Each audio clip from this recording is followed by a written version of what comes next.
Breaking news! 38 Dakota men have been just hanged in Mankato, Minnesota.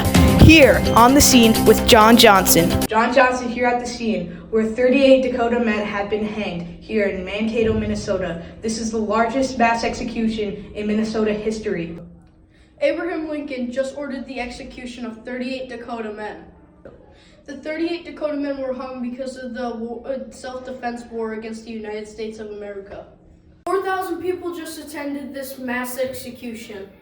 They were hanging there for 30 minutes before they got grabbed. Currently, they are being led to their mass grave, where they are being dragged with their nooses still on their head. After the execution of 38 Dakota men, many Dakota people were moved to other states and territories. Now Dakota people are exiled from Minnesota. Siblings military officers began doing trials on the Dakota people that were accused. On November 5th, the commission completed its work.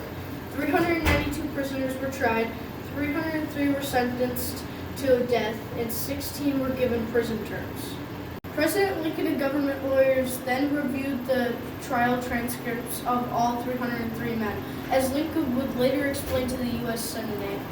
Anxious to not act with so much clemency as to encourage another outbreak on one hand, nor with so much severity as to be real cruelty on the other, I order a careful examination of the records of the trials to be made, in view in first ordering the execution of such as had been proved guilty of violating females.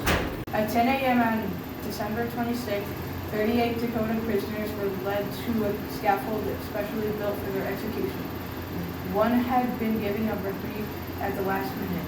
An estimated 4,000 spectators crammed the street of Mankato and surrounding land. Colonel Stephen Miller, charged with keeping the peace in the days leading up to the hanging, had declared martial law and had banned the sale and consumption of alcohol within a 10-mile radius of the town.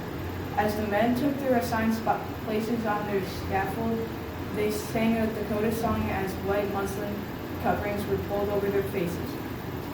Drum beats signaled the start of the execution.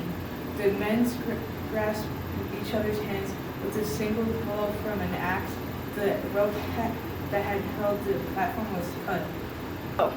Captain William Dooley, who had lost several members of his family in the attack of the Lake Chesapeake settlement, cut the rope.